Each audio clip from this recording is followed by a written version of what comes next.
Aswatama mencari-cari di manakah temannya, Duryudana yang menghilang pergi dari tenda.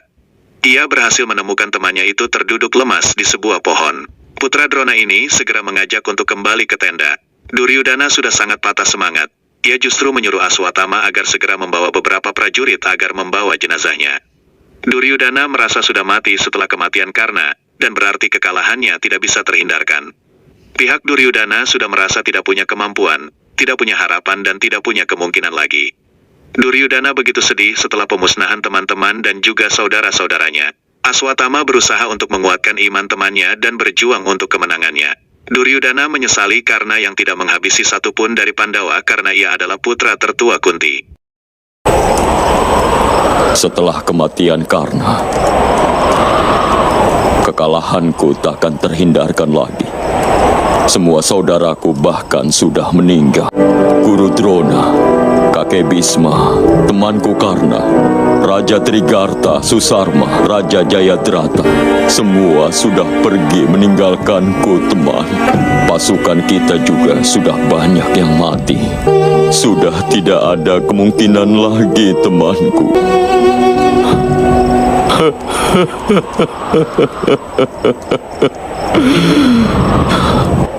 Para Pandawa itu sudah menghancurkan semua mimpiku, kehormatanku, harga diriku, dan hari ini temanku.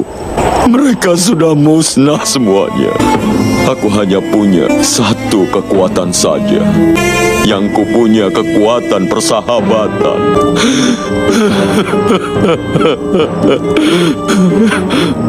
Tapi para Pandawa itu telah mengambil semuanya dariku, bahkan persahabatanku. Temanku, selama seseorang berpegang teguh pada nafas dan harapannya, dia sama sekali belum mati. Sampai akhir, aku akan berjuang untuk kemenangan. Temanku, Karna adalah anak Kunti. Tapi satu orang yang membuatku yakin untuk menjadi musuh Pandawa berubah menjadi saudara tertua mereka. Dan dia sudah tahu akan kebenaran itu. Itulah alasannya selama ini Karna tidak menghabisi satupun dari Pandawa. Penipuan ini, pengkhianatan yang terjadi ini, karena aku mengangkat dia dari kasta yang rendah, memberi tahta, memberi kekayaan, memberi dia hak untuk dihormati. Tapi dia pada akhirnya malah menipuku. Duryudana menyesali perbuatannya yang mengangkat derajat Karna pada waktu itu. Kemudian Duryudana menanyakan apakah Aswatama ingin mengkhianatinya dan akan membunuhnya. Aswatama segera berjanji, bahkan ia bersumpah atas nama nyawanya sendiri. Kemudian putra Drona ini akan memanggil Brahmastra, namun dilarang oleh Duryudana karena hal itu tidak berguna. Duryudana bersumpah akan menantikan kematian Pandawa. Ia akan tetap menunggu hingga nafas terakhirnya. Ia kemudian menyuruh Aswatama pergi kembali ke kerajaannya, juga menyuruh Paman Sangkuni agar kembali ke Gandhara. Duryudana akan bersembunyi seperti iblis. Ia tidak akan mati sebelum mendengar kematian para Pandawa. Barulah ia akan bisa mati dengan tenang. Duryudana yakin bahwa akan memusnahkan anak-anak Pandu dan mati dengan tenang. Kemudian ia menyuruh Aswatama pergi. Ia pun pergi dengan kuda yang ia bawa sebelumnya. Ketika Sangkuni diam merenung dengan dadunya, tiba-tiba saja Ratu Gandhari datang menemuinya. Gandhari menjelaskan tujuannya ke medan perang, bahwa ia akan menyelamatkan anaknya. Karena ia telah mendapat anugerah dari begawan biasa untuk menyelamatkan anaknya. Mendengar bahwa adiknya ini dapat menyelamatkan Duryudana dan membuat baju besi, Sangkuni langsung senang bukan kepalang. Ia segera menanyakan bagaimana caranya. Kemudian Gandhari mengatakan bahwa ia telah ditunjukkan cara oleh begawan biasa, yaitu kekuatan itu tersimpan pada hal yang ia korbankan. Sangkuni melihat-lihat kepada adiknya. Ia berpikir hal apa yang telah dikorbankan adiknya selama ini. Kemudian Sangkuni tahu bahwa pasti kekuatan itu tersimpan di mata Gandhari. Maka ketika Gandhari melihat Duryudan, keponakannya itu akan menjadi sekuat Bajra dan tidak akan terkalahkan. Gandari begitu senang. Kemudian ia bertanya apakah Duryudana akan keluar sebagai pemenang. Sangkuni yakin, dengan rencananya dan ditambah dengan meditasi Gandari, Duryudana akan keluar sebagai pemenang. Namun ia mengungkapkan bahwa rencana ini bisa gagal hanya oleh satu orang, yaitu Krishna. Arjuna bersedih karena perang mencampur kesedihan dan kesenangan. Kemudian Basudewa Krishna memberikan pengetahuan kepada para Pandawa. Ini adalah kenyataan dari perang Parta. Itulah mengapa tujuan terbesar dalam kehidupan adalah ahimsa. Tidak ada dasar yang lebih penting dalam hidup daripada ahimsa. Tapi kau telah mengizinkan perang besar ini terjadi, Basudewa. Tidak dalam kondisi perang Sadewa. Perbuatan ahimsa kita akan dianggap pengecut. Ahimsa akan berhasil hanya ketika terlahir dari kekuatan dan kemampuan, bukan ketakutan. Tapi sekarang, sudah waktunya bagi perang ini untuk berakhir. Kau memang benar, Basudewa. Hanya Duryudana saja yang belum mendapatkan hukumannya. Aku akan menghabisinya saat fajar tiba. Bima mengatakan bahwa ia akan menghabisi Duryudana di saat fajar. Namun Basudewa Krishna mengatakan bahwa hal itu tidak bisa dilakukan Bima. Namun meski begitu, Basudewa memerintahkan Bima harus sudah membunuh Duryudana ketika matahari terbenam. Ketika Krishna menyuruh agar para Pandawa agar beristirahat dan mempersiapkan hari esok, tiba-tiba Raja Gandhara datang. Ia segera memberi hormat kepada Yadawa Krishna dan yang lain. Semua orang terheran-heran dengan hal ini.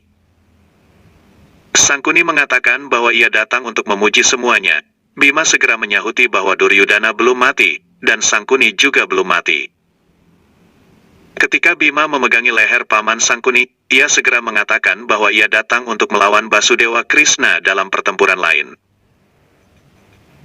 Sangkuni mengajak Basudewa Krishna untuk bermain dadu.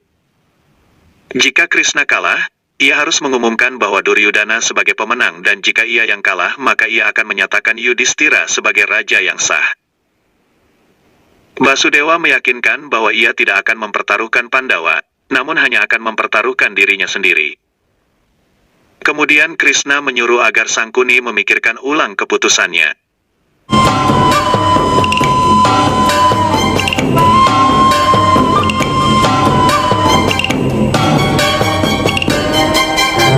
Basudewa, kau tidak pernah menganggap medan perang hanya sebagai sebuah arena saja. Begitu juga denganku. Kita lanjutkan. Ayo, kita main dadu.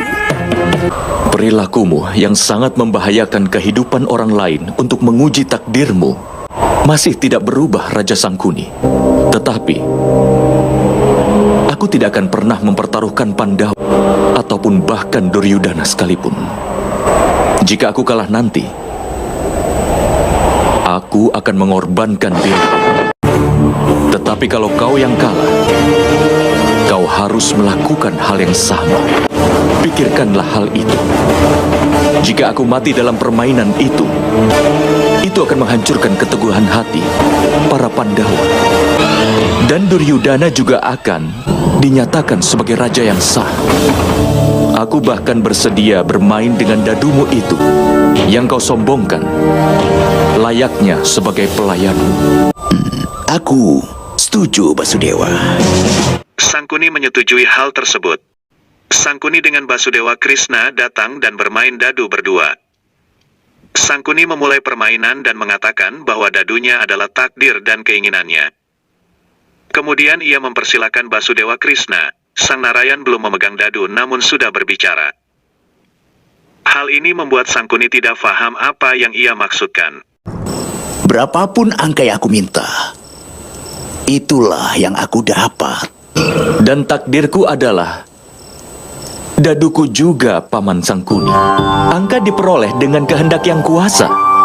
Tetapi dadunya, aku lempar dadunya di luar keinginanku. Maksudmu? Melempar dadu adalah sebuah perbuatan, Paman. Dan ketika angkanya didapatkan, itu hasil perbuatan. Aku yang memutuskan kapan melempar dadu dan kapan tidak. Tiba-tiba Krishna menyerah untuk Raja Gandhara. Basudewa Krishna ditawari untuk melempar dadu, namun ia tetap menolak dan mempersilahkan Sangkuni main lagi. Basudewa Krishna hanya tersenyum sambil melirik ke arah luar. Aswatama menyampaikan pesan dari Raja Gandhara bahwa Duryudana harus menemui ibunya dengan melepas semua pakaiannya. Ketika ibunya melepas penutup matanya, seluruh tubuh Duryudana yang terlihat akan diberkati, maka tubuh Duryudana akan menjadi sekuat bajra. Raja Gandhara Sangkuni masih terus memainkan dadunya bersama Basudewa Krishna. Sangkuni melakukan hal ini agar memuluskan rencananya untuk menyukseskan Duryudana, namun Basudewa Krishna tidak akan membiarkan hal tersebut. Sri Krishna mengatakan banyak hal kepada Sangkuni yang berisi sindiran-sindiran terkait rencananya itu. Manusia selalu berusaha mencoba untuk bisa mengendalikan hasil dari perbuatannya. Mereka mencoba untuk membelokkan hasilnya agar sesuai dengan keinginannya sendiri. Tetapi, ketika diberikan sebuah dadu, seorang penjudi tidak akan bisa menahan dirinya untuk berjudi. Dia gagal menyadari bahwa bukan dia yang mengendalikan dadu itu, tapi sebaliknya. Di dalam kehidupan, manusia berpikir, apa dia akan bisa mendapat hasil persis seperti yang sesuai dengan keinginannya atau tidak? Di tempat lain, Duryudana segera bergegas ke tenda dan mengingat pesan dari Aswatama bahwa ia harus segera menemui ibunya dengan telanjang agar tubuhnya menjadi sekuat bajra. Namun ketika ia telanjang, tiba-tiba Basudewa Krishna menemuinya. Krishna mengatakan bahwa bukan saatnya mandi namun saatnya penebusan dosa. Sri Krishna mengatakan bahwa saat ini ia sedang mencari rumput untuk pemujaan. Ia heran dengan sang pangeran, maka ia mendekatinya. Kau, apa yang kau kerjakan di sini, Basudewa? Aku datang ke sini untuk mencari rumput yang dibutuhkan untuk pemujaan. Saat melihatmu, aku pun bertanya-tanya. Karena pakaian itu dihormati oleh beberapa orang. Ada juga yang menganggapnya sebagai sebuah martabat. Dan bahkan bagi beberapa orang lainnya dianggap sebagai kebanggaannya. Sedang untuk yang lain, jadi sebuah penghalang. Apa karena itu kau mencoba melepaskannya? Duryudana terus panik dan bertambah panik seiring Krishna yang menggodanya terus. Di tempat dadu, Krishna masih terus membuat Raja Gandhara Sangkuni sibuk bersamanya. Paman dari Kurawa ini tidak tahu dengan aksi Basudewa sehingga ia tetap tenang dan yakin dengan rencananya. Sebaliknya Basudewa Krishna terus mengisi pikiran Sangkuni dengan kata-kata sindiran agar menyadarkan pamannya itu. Hidup ini bukan permainan dadu, namun orang yang di seberang Sangkuni ini bukan hanya lawannya. Raja Gandhara mulai heran dengan apa maksud dari kata-kata Krishna. Keyakinannya tidak ada pada dirinya sendiri dan tidak juga pada dewa. Dia tetap lari. Dari Gandhara ke Hastinapura, dari Hastinapura ke Dwaraka, dan dari Dwaraka ke Magadha. Dia terus melemparkan dadunya. Dia berpikir bahwa dia sudah menang. Tetapi hidup ini bukanlah sebuah permainan dadu, Paman.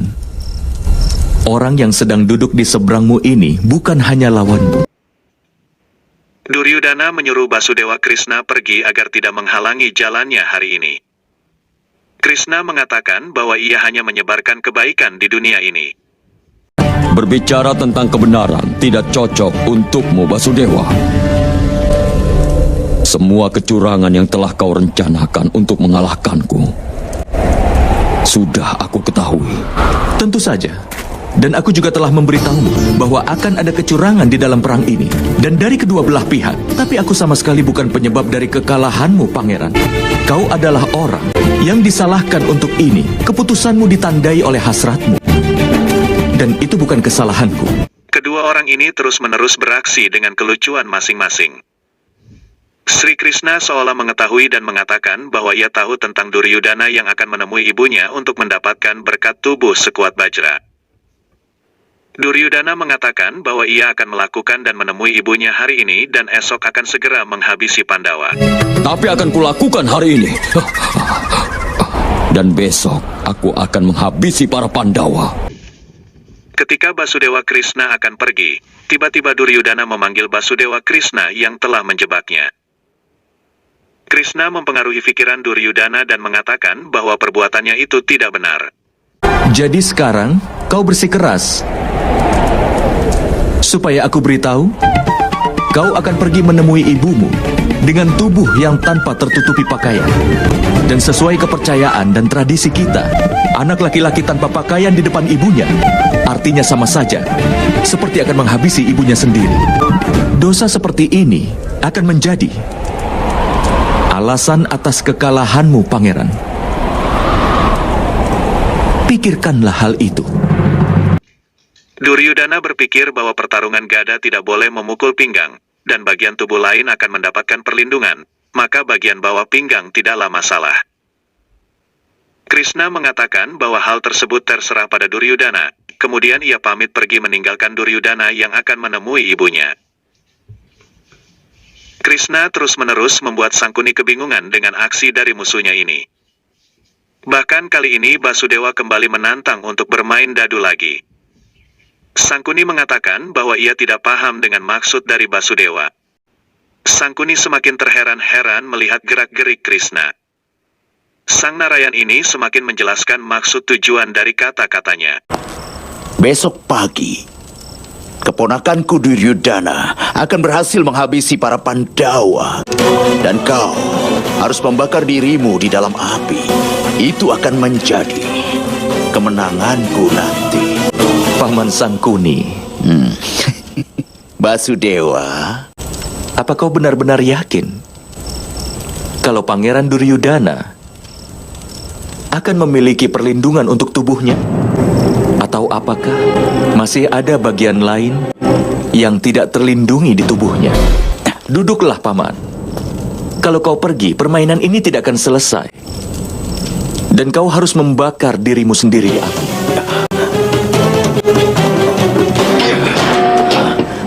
keterlaluan.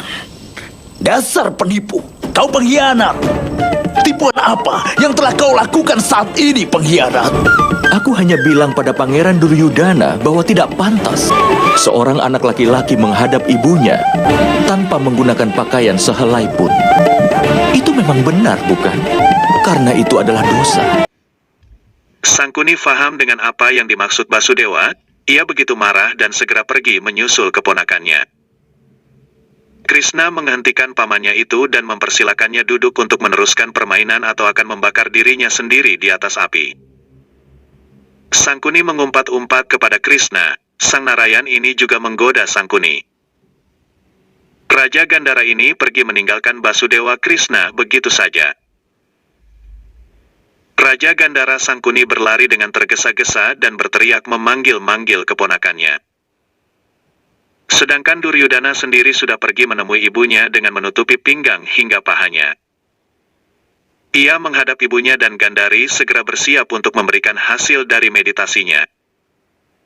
Ratu Hastinapura ini segera membuka penutup matanya untuk mengalirkan kekuatan kepada putranya. Sangkuni tiba di tenda dan bertemu dengan Aswatama. Ia bertanya di mana keponakannya. Aswatama mengatakan bahwa Duryudana telah masuk ke tenda Ratu Gandhari. Sangkuni menyesalkan bahwa seharusnya Aswatama harus selalu bersama dan menemani Duryudana.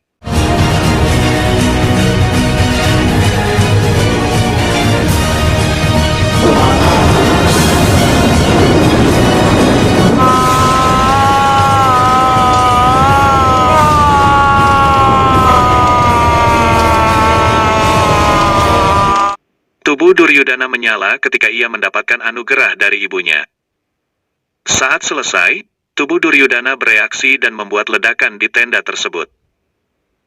Aswatama dan Sangkuni yang baru saja tiba heran dan segera masuk. Duryudana tengah pingsan setelah mendapatkan anugerah itu. Gandhari segera meraih kainnya dan menutup matanya lagi. Raja Gandhara dan Aswatama segera masuk ke dalam tenda. Sangkuni menyesali kenyataan bahwa tubuh Duryudana masih dalam bahaya karena di bawah pinggangnya menjadi kelemahannya. Ia pun yakin bahwa Basudewa Krishna akan merencanakan sesuatu besok. Basudewa Krishna sendiri masih di ruangan yang sama ketika ia bermain dadu dengan Raja Gandhara. Ia kini memegang dadu Raja Gandhara dan menghancurkannya menjadi debu.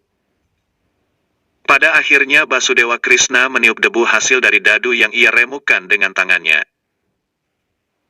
Aswatama dan Raja Gandhara heran dengan keputusan Duryudana menutupi pahanya dengan daun pisang. Sangkuni begitu yakin bahwa semua ini pasti dilakukan oleh Basudewa Krishna. Pasti besok ia akan membuat rencana untuk mengalahkannya. Di dalam pertarungan gada, Bima pasti akan menyerang bagian paha dari keponakanku dan kemudian menghabisinya. Tidak mungkin Raja Gandhara menyerang bagian bawah dalam pertarungan gada, bertentangan dengan peraturan. Pelanggaran peraturan perang sudah terjadi sejak hari ke-10 perang ini. Sejak setelah kematian dari Bhisma yang agung. Tidak. Anakku tidak boleh mati. Jika hidupnya tidak dapat diselamatkan, untuk itu aku bersedia mengorbankan hidupku, Kakak. Tapi anakku tidak boleh dihabisi. Anakku tidak boleh dihabisi, Kakak. Basudewa Krishna, kau mungkin tahu cara untuk mencapai kemenangan. Sebuah permainan tanpa harus bermain.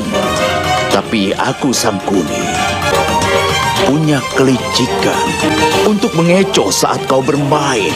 Aku tidak akan membiarkanmu menang, Basudewa! Aku akan menunggu giliran itu, Raja Gandhara. Dalam permainan keadilan dan ketidakadilan, aku belum pernah melihat seorang pemain yang begitu berpengalaman. Itu sifat dari manusia hebat. Karena dia tidak akan berhenti mencoba sampai akhir, dan kau memang adalah seorang manusia yang hebat. Seandainya kau memanfaatkan akalmu itu untuk keadilan, kau akan menjadi seorang pemimpin yang hebat. Tetapi akalmu itu selalu saja diselimuti oleh kabut ketidakadilan. Itulah sebabnya kenapa kau menjadi penjahat yang hebat. Sangkuni kemudian membuat rencana baru. Ia menyuruh Aswatama untuk menemui Balarama demi menghentikan aksi Basudewa Krishna. Sangkuni yakin dengan rencananya kali ini, ia akan mampu mengalahkan Basudewa Krishna. Raja Gandhara menyuruh agar Aswatama menjalankan tugasnya dengan cepat. Aswatama segera memacu kereta kudanya dengan cepat. Ia segera menemui kakak Krishna, yaitu Balarama. Putra Drona ini segera menyampaikan surat yang dibuat oleh Raja Gandhara untuk Balarama yang terhormat. Di Hastinapura, Destrarata berencana untuk ikut terjun di medan perang. Namun Perdana Menteri Widura menghentikan niat kakaknya ini. Destrarata menyesalkan kelakuan Basudewa Krishna yang menggagalkan rencana Sangkuni membuat tubuh anaknya menjadi sekuat bajra. Raja Hastinapura ini tidak memperdulikan adiknya itu dan ingin segera berangkat menuju Kurusetra. Sanjaya tiba dan mencegah rajanya ini. Ia memberi kabar baik bahwa strategi Raja Gandhara membuat Balarama memasuki Kurusetra untuk menghentikan Basudewa Krishna. Ketika Krishna masih duduk manis melakukan pemujaan, Balarama telah tiba di tempat tersebut. Basudewa tanpa membuka matanya dan segera memberi salam dan mengatakan bahwa ia memang telah menunggunya. Balarama ingin adiknya ini agar tidak memihak lagi, namun Krishna menunjukkan argumen-argumennya. Balarama kemudian menyuruh adiknya ini agar tidak memihak kepada siapapun untuk menyelesaikan perang ini. Basudewa Krishna memahami maksud dari kakaknya, dan ia menerima perintah dari Balarama. Tapi untuk menerima wujud sebagai manusia, kita juga harus menerima batasan sebagai manusia. Maka dari itu di dalam wujudku yang asli, aku adalah ular milik Wisnu. Dengan kata lain, kau menunjukku sebagai kakakmu dalam wujud manusia dan harus menghormatiku. Jika Pandawa kemudian dikalahkan, maka tujuan dari inkarnasiku ini tidak akan terasa lengkap. Aku tidak setuju dengan logikamu, adikku. Tapi apa yang kau dapatkan dengan memperdaya seorang wanita yang tidak berkeyakinan? Karena satu perbuatanmu itu, manusia akan kehilangan keyakinannya dalam pertapaannya. Mereka akan kehilangan keyakinan pada dewa.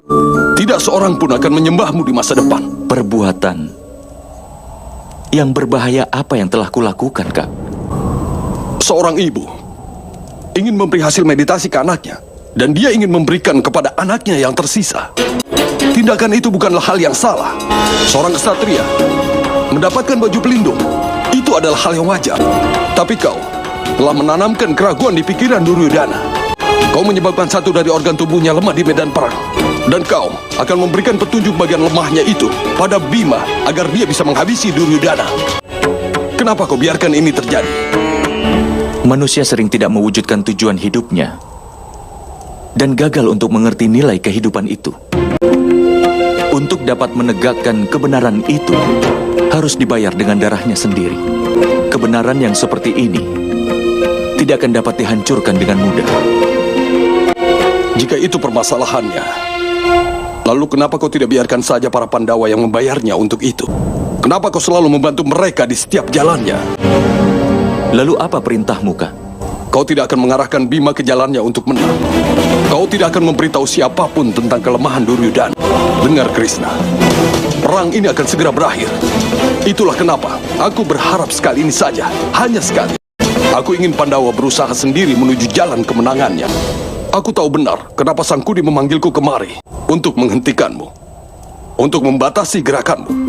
Jika semua manusia mulai berpikir bahwa untuk mendapatkan keberhasilan cukup hanya dengan mendapatkan restumu, mereka akan kehilangan keyakinannya untuk bekerja keras dan bekerja jujur. Semua orang akan berhenti bekerja.